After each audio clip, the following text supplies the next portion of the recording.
The Discoverers by Daniel Boorstin. Chapter 65, Transforming the Book.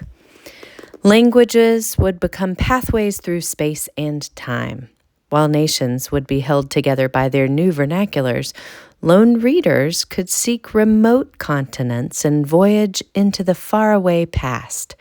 From Cicero to Gutenberg, the book, the vehicle of language magic, would be transformed out of all recognition. The modern technical definition of a book, accepted by librarians and by UNESCO for statistical purposes, suggests how much the book has changed. A book, they say, is a, quote, non-periodical printed publication of at least 49 pages, excluding covers, end of quote.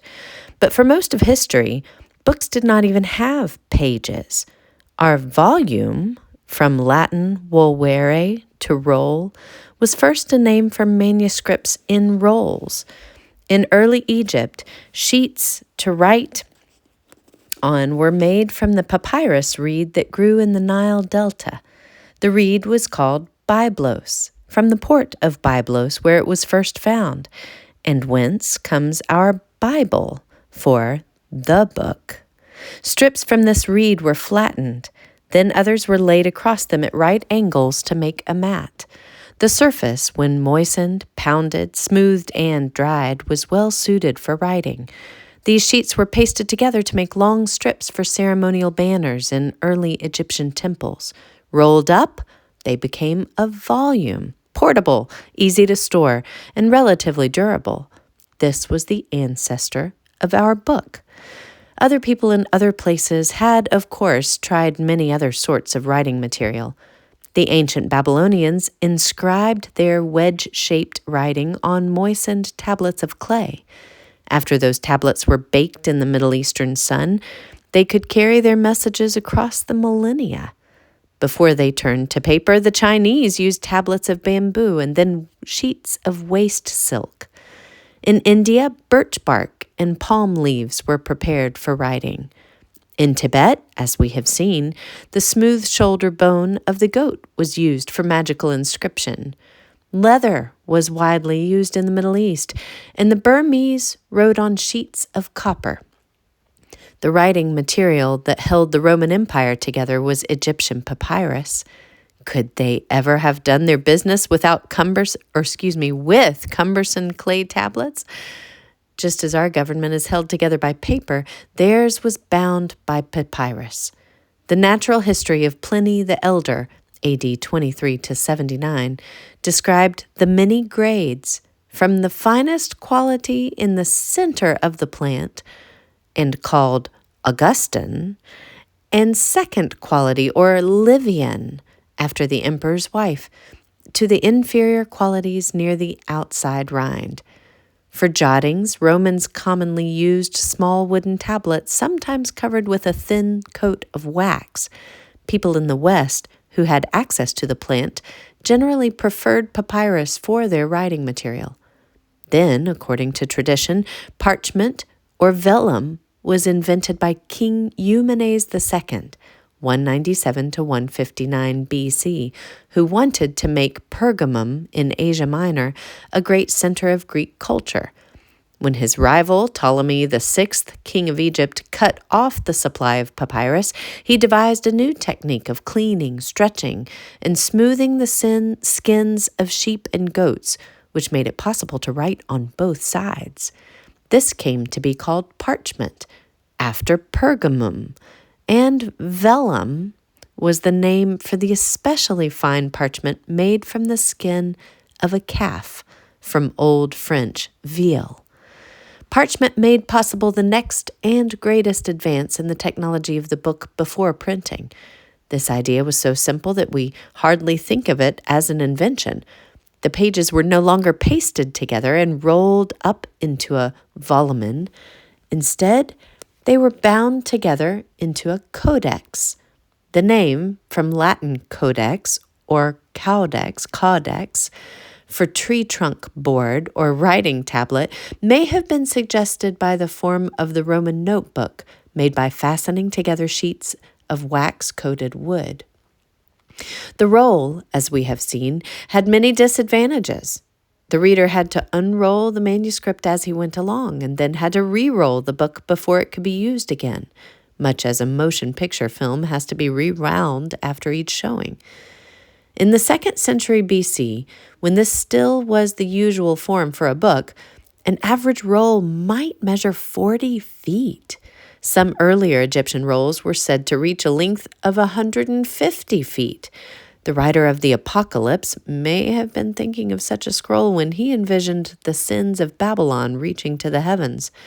No wonder that the grammarian Callimachus, 305 to 240 BC, head librarian at Alexandria, said, quote, "A big book is a big nuisance," end of quote. After his time, smaller rolls became standard. But then a single roll might hold as few as 750 lines. The longest rolls would carry only about 200 pages of text. And the text of the Iliad and the Odyssey required 36 rolls. Every time a book was read, which meant unrolling and re-rolling, the text would suffer wear and tear.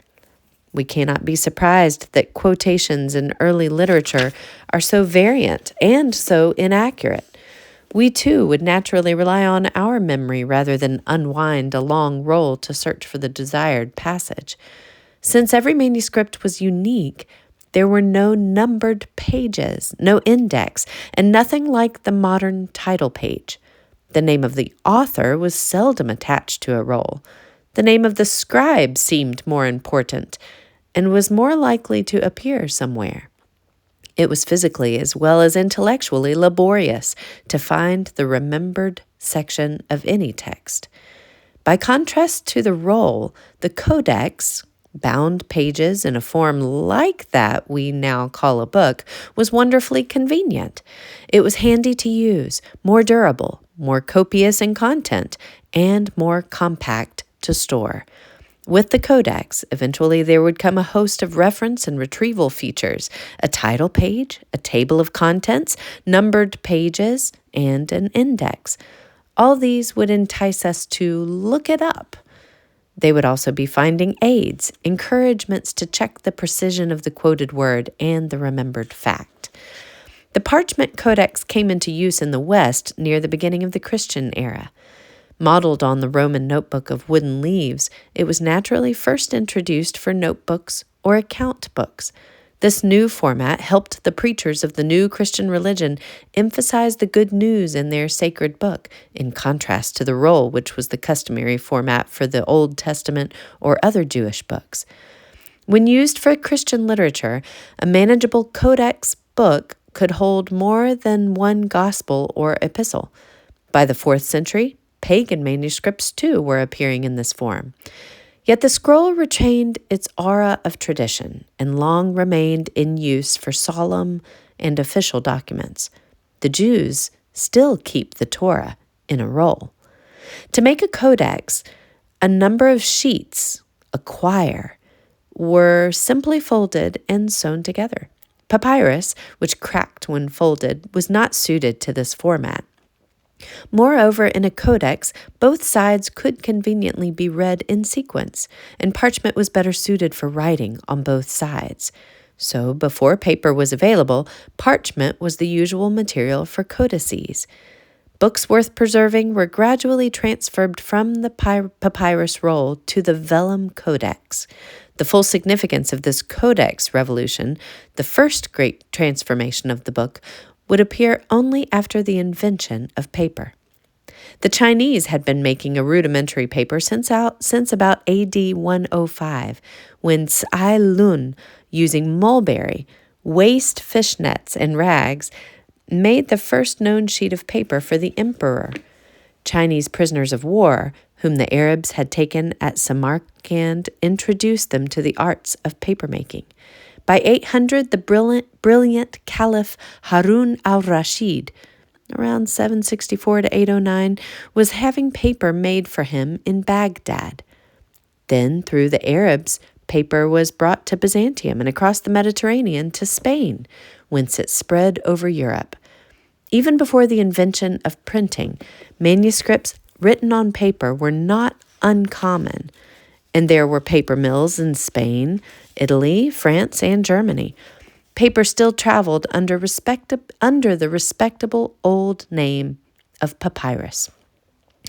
During the Middle Ages, the book which perpetuated Latin culture for the empire of the learned had already gone through a long development and was much improved over that read by scholars in Cicero's time. The first century of printing in Europe saw other elementary changes in design that helped make the book a more compact vehicle of knowledge and discovery. The pioneer in portable book design was the great Venetian scholar-printer Aldus Manutius, 1450 to 1515. The Aldine Press, which he founded, was the first modern publishing house. Its list, in Greek, Latin, and Italian, included poetry and reference works. The first printed edition of many Greek and Latin classics appeared under his colophon of the anchor and the dolphin, a symbol of the old Latin proverb, make haste slowly, or festina lente.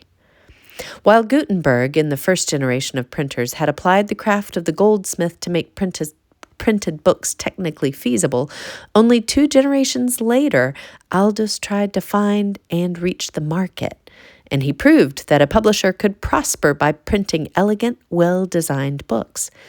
Born into an undistinguished family near Rome, he studied there and became adept at Latin, but very early he fell in love with the Greek language. In 1490, he settled in Venice, where Bibliotheca Marciana held Europe's richest collection of Greek manuscripts, which had been bequeathed to the Republic of Venice by another ardent Greek scholar, Cardinal Bessarion. At the age of 40, he made his fateful decision to give up the wandering scholar's life and set up shop in Venice in the risky new business of printing. While the busy sea trade of Venice with the East made it a center of interest in Greek culture, unlike Florence and Milan, the city still had no Greek press. He persuaded the substantial merchant Andrea Torrigiani to stake him, then solidified his partnership by marrying Torrigiana's daughter.